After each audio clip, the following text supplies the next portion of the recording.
We gotta wave at our camera people up here. All right, guys, wave some noise. Woo! Third one on tap.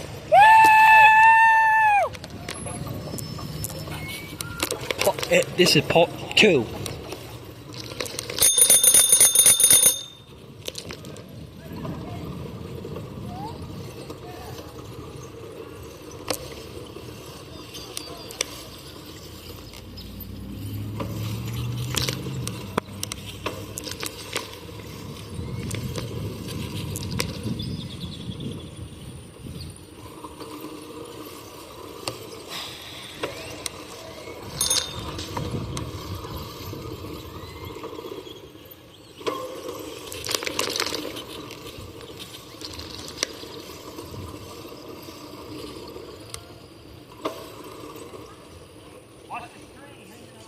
Watch the tree.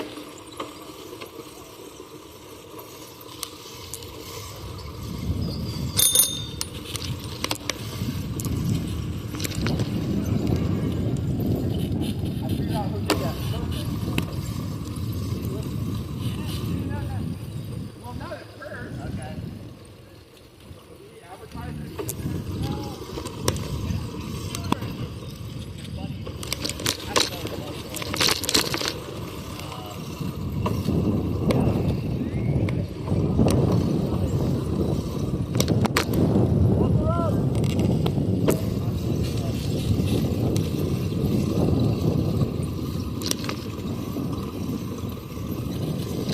People all the way back there. We'll stop at the top of the guy.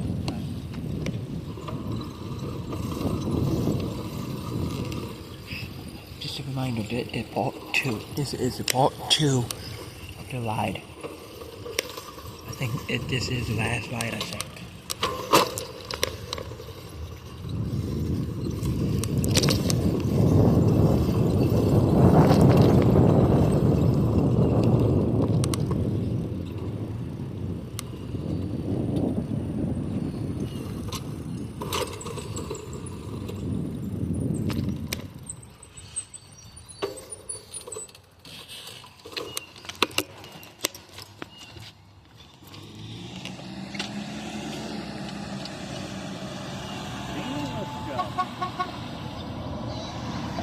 I happened to find out because I went to another art show that he was involved in. I didn't know he was part of the art show until I saw him. Yeah? Okay. He doesn't talk about his art as much as he No. talks about it. Huh. All right. All right, we all here? All right, rolling! Rolling!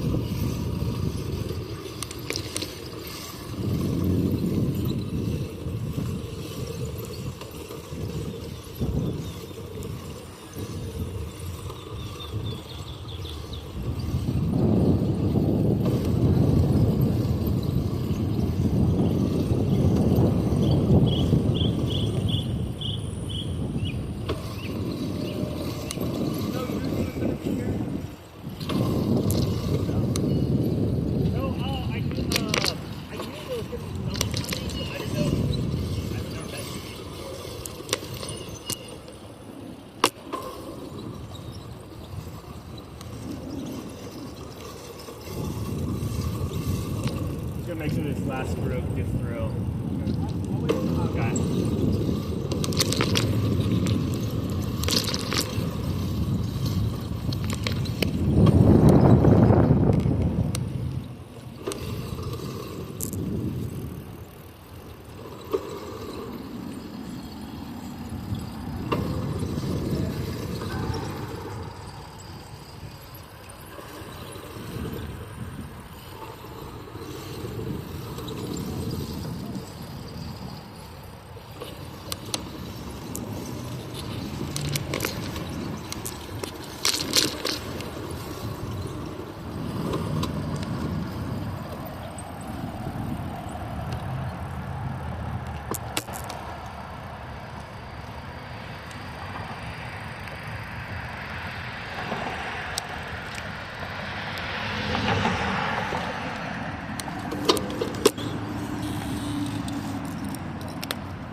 They just told me this week, they were like, we're sending someone out to do some photographs. And I'm like, okay. And who's they? Joe Robbins. Oh, okay. They're just like, it's so random. They're so random. It's crazy. So we are at the Gulf 45 freeway. This was installed in the late 1960s, early 1970s, and they actually did a contest to name it. And the lady in the Heights said, "Let's call it the Gulf Freeway because it goes to the Gulf," and she got some money for it. So that's why it's called the Gulf Freeway.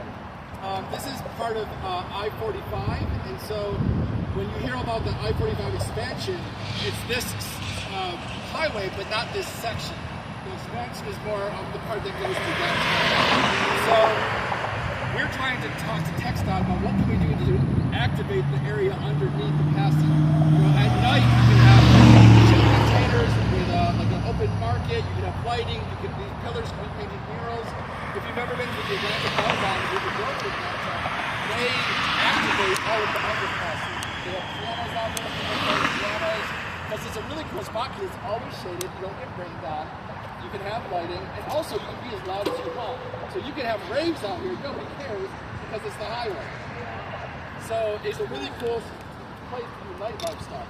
Also, this is so big, you can even have what we call puck tracks, like BMX bikes, with like little hills and things for them to play around in. So there's lots of different options for how we can activate this.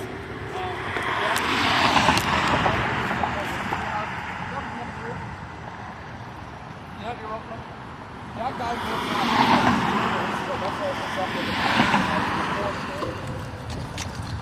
so when we cross, we're not going to stop at it, but the first building on your left is going to be housing for youth transition out of foster care. And there's going to be another youth facility that we're going to stop at. But this area is becoming like a hub for like affordable housing for both seniors and youth. So we really got to think about what kinds of resources do they need. Do they need a place to park their bikes, a place to sit and have fun, you know, a bike fixing station. Exactly. Yeah. That's where having like public spaces that hang out. Maybe like you have a small bench here, somebody goes hang out. That's where having. Alright, can you be careful with crossing? We're also advocating for better lights around to let people know.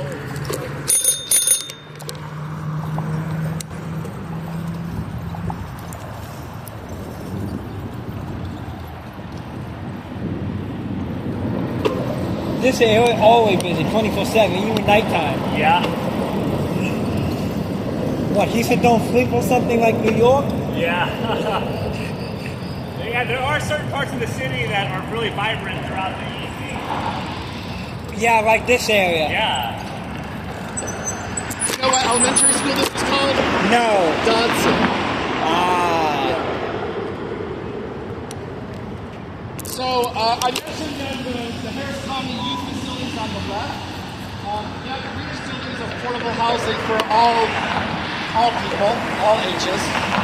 This is an elementary school that closed down. It's Dodson Elementary. So we're trying to figure out what can we do with Dodson. So let's roll. Why is closed down? Because this is a big, huge space that we can use as a community center, as more housing. That's why the grass is so high. That's right. Why is it closed down? Not enough students. Oh, wow. Some of the kids are moving out to the suburbs. Some of the families are doing homeschooling. Some Yeah. are going to, Others to north side. yeah, exactly.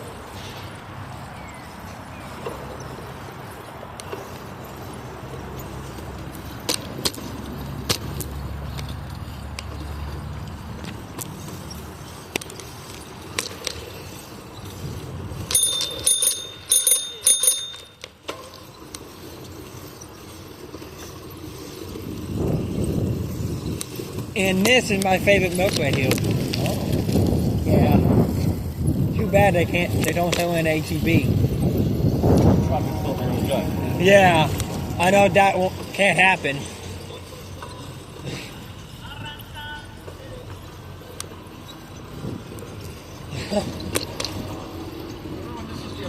horses? Yeah, not anymore.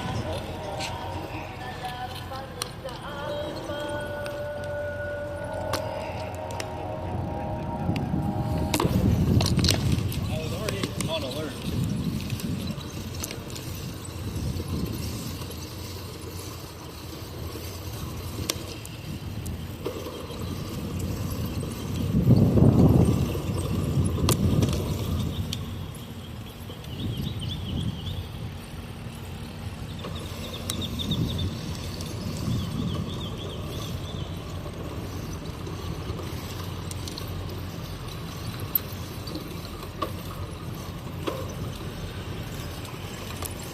Condos.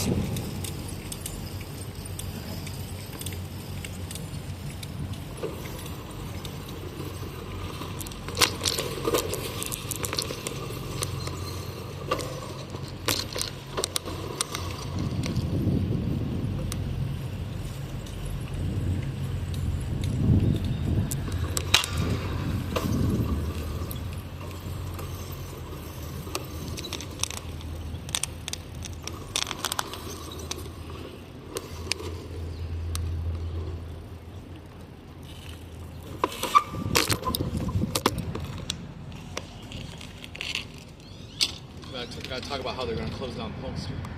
What, this one too? Wait here. Okay.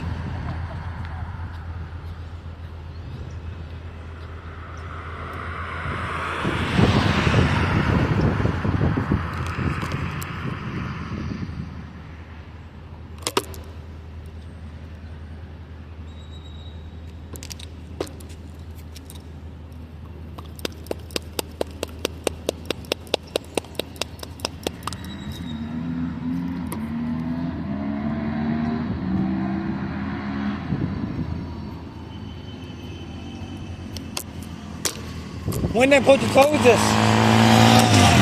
After. So what this will be? So, Rob, stop here and talk to them about Edo Pastries and the closure of Polk, and I'm gonna take some photos. Okay, yeah. Okay, so here's Edo Pastries. It's a new business that opened a few years ago.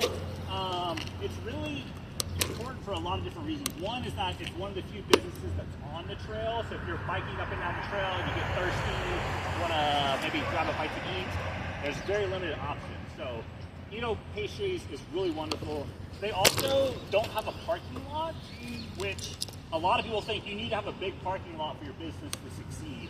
And this trail-oriented business, we think, is a model for other businesses that could really thrive in this neighborhood. There's so many people walking and biking up and down the Columbia Tap Trail. There's a really good customer base right there at their front door. So this building could not be built in the same way if it required a huge parking lot. You basically have to tear down this building and start over from scratch and probably build something a lot taller on a smaller footprint to accommodate 40, 50 parking spots. So this part of town doesn't require you to have huge parking lots. And so you'll see unique buildings in this neighborhood that you don't see in other parts of town. And so that's really important to us. At this intersection of Polk and Columbia Tap Trail, Polk Street is really important for people that live in East Downtown, live in Eastwood, just on the other side of Scott Street, and then the greater Easton area. And right now the city is proposing closing off a section of Polk at the George R. Brown for a George R. Brown expansion. And it's really going to impact the way people move through this neighborhood. There's a lot of train stoppages over here that restrict you on what roads you can be on. And so Polk is really important. The 41 bus is so important. The 40 bus, which we might see, is really important. And there's 40 and 41. The 40 and 41, yeah. And so there's a lot of us in the neighborhood that are really speaking up to our city council members, to the mayor, to the decision makers to say, you're doing this stuff for what? For who? Is this for the community, or is this for some visitor from out of town that wants to go to George R. Brown? We're trying to make sure we hold them accountable. So you might see some stuff around Polk Street abandonment. That's what this is. You don't know the George R. Brown, the big convention center downtown? Yeah. It's right there. They're planning on massively expanding it, which we are in favor of as a community, but we want to make sure that the community can enjoy it as much as people coming in from Kingwood, people flying in. North sides. Yeah, we want. Excuse me, guys. Have you seen a dog? Did you come from this way? Did, but Yeah, we a didn't- honey-colored dog. No. Yeah, she just ran away here. On a like, leash? She had a leash, but I was purchasing something. She was by the chair, and the chair flipped, and she got scared, and she went bananas. What's she look like? She's a honey-colored. Her eyes even honey, like a brown honey. She Bitty dog? medium size. She's very skinny. She went all the way to the side road and went that way, and I couldn't chase her anymore. So she has cheap. She has everything like a collar and whatnot. But it's just you see. I don't know. I'm like We'll keep an exhausted. eye out. Yeah, We're we're- heading that direction. She went like all the way out there, and then below us was behind this. Okay. Behind this thing. I don't know. We'll be back in like maybe 20 minutes. We'll keep an eye out. I'm sorry. I ran like marathon. What's the dog's All right. name? Miel, M-I-E-L. Rolling. Wave to the camera when you pass by. Wave to the camera.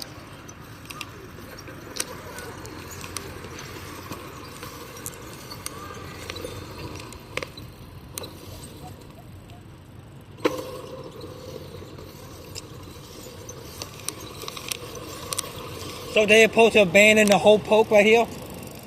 It's one section near downtown, but it's going to kind of impact the traffic patterns the whole way because if you can't get down there at the very end, you may consider having to go to a different street. Yeah. So it's a small section that we believe is going to have very large impact on the neighborhood. I come down here a lot, so Uh-huh.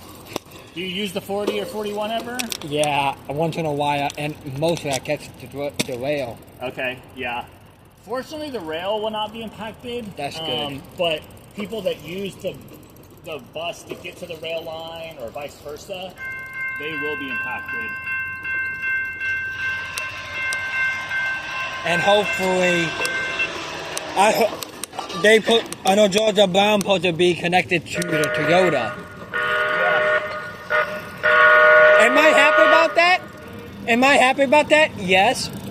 But am I kind of sad about it? Yes. Yeah, Because that means we'll be impacting a lot of people. yeah. And when they're supposed to begin building? The George R. Brown stuff is supposed to happen at the end of this year. Got riders up! Stay to the right! Stay to the right! Move to the right! All right, rolling!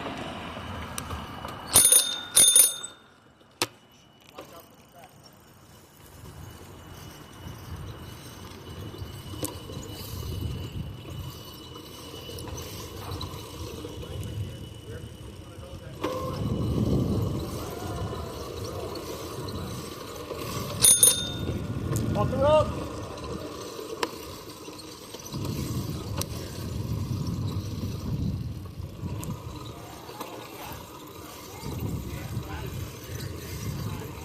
It would be awesome with a whole bunch of lights through here. Yeah. Because Yeah. a lot of nighttime in some areas is kind of bad. Like the bridge we packed by the highway, Uh-huh. you can't see through there at nighttime. Yeah, there's supposed to be lights being put in along the entire length of the trail. All right, we're gonna stop right here by these benches. We can probably hang out here in the shade for a second.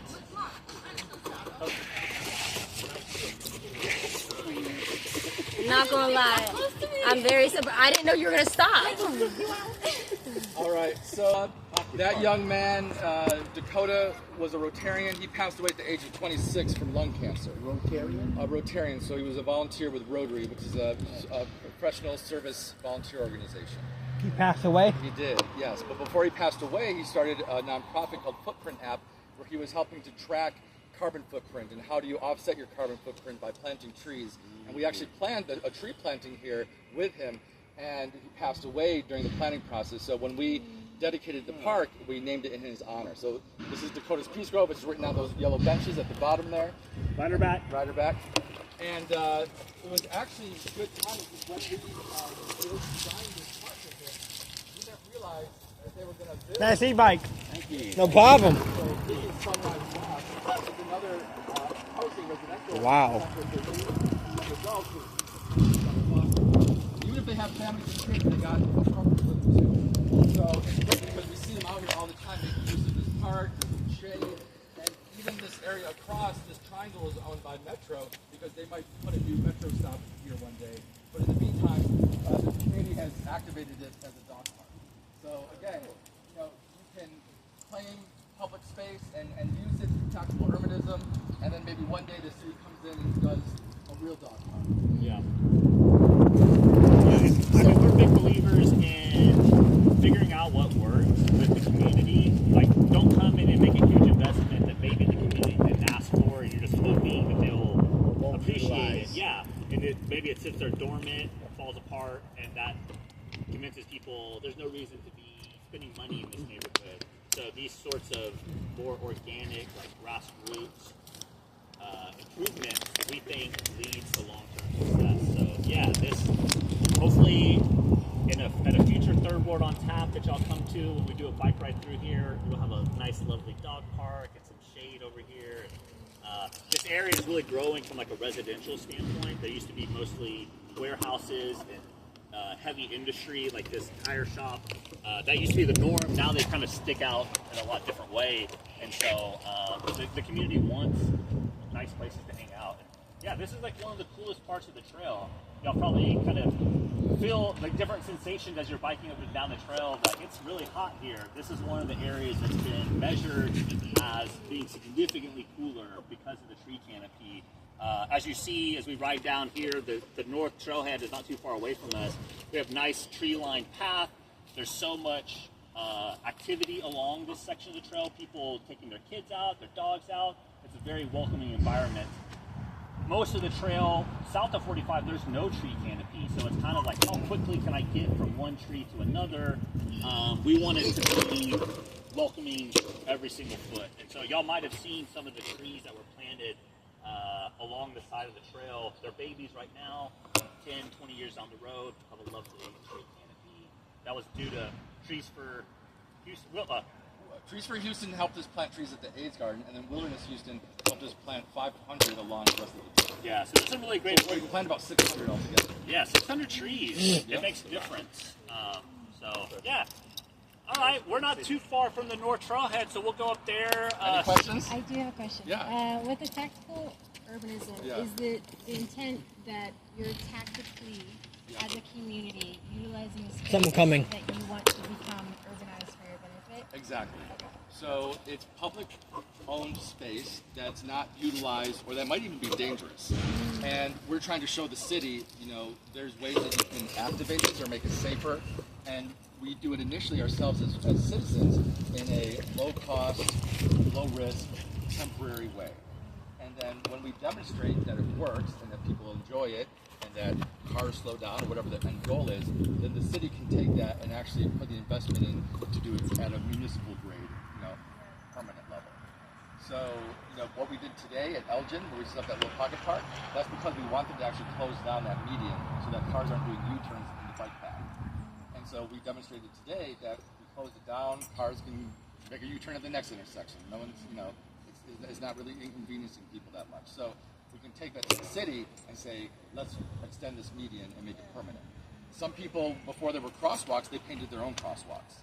And then the city came in and did it officially. This lot was owned by Metro, and they had a big fence on it, and I got them to tear down their old rusty chain link fence. And I said, you should build a park here. They're like, we don't have any money for a park. But people here just started bringing their dogs here. So they made it, the people themselves started using it as a dog park. So maybe one day Metro will make it into a real park, but in the meantime, residents are using it, not really with permission, but also Metro doesn't have a problem with it, right? So it's a spectrum. Some things you do and you get permission for, like we got permission to close down the intersection today. Sometimes you do it and then you ask forgiveness or you hope that the city doesn't have a problem. It's very ironic. If you Google the name of our previous planning director, Margaret Wallace Brown, and she has an episode, and actually her episode on YouTube is called Guerrilla Urbanism. Usually when you say guerrilla urbanism, that's the more of the illegal stuff. And she came out in support of it. She's like, when I was planning director, I couldn't officially say I liked it, but now I can say these residents had a lot of good ideas and taught us a few things. So she went on a speaking tour talking about residents should do tactical guerrilla urbanism. And sometimes the ideas come from the community. Sometimes the design professionals have studied, like, the Columbia Tap Trail, and they've noted where the intersections are dangerous. They've looked at traffic counts. They have the capacity to study it at a deeper level than the community does. And what we are doing at that intersection is building off of recommendations that have been made to the city for almost 10 years now. It's been identified as an issue for a long time, and we're doing this project this weekend to say, like, look, it doesn't take a lot to make this a lot safer. What can you do to make it permanent? Okay, one more thing I'll point out about this trail before we get riding. Every street we've crossed from the point we left, the stop sign faced the bike path. So even though we're allowed to be in the crosswalk, we're technically supposed to stop. Versus the other These way next around. 7 intersections, they flipped the stop signs to face the cars about a year ago. And so now you have this nice continuous stretch where they're not guaranteed to stop, but they're learning new habits. And so now we can continuously ride without having to brake. You still want to be conscious of cars coming from the left and right, but we'll get to have a nice little luxurious ride to the end of the trail. We want this to be every all 36 intersections. We want the streets to stop, the cars to stop for us. Yeah. So let's enjoy this little area that we have full range. And actually, I know a guy in the Heights who put in his own stop sign at one of the trail crossings. That's a guerrilla urbanism. And then the city hasn't noticed it. It's only illegal for cops.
Good job!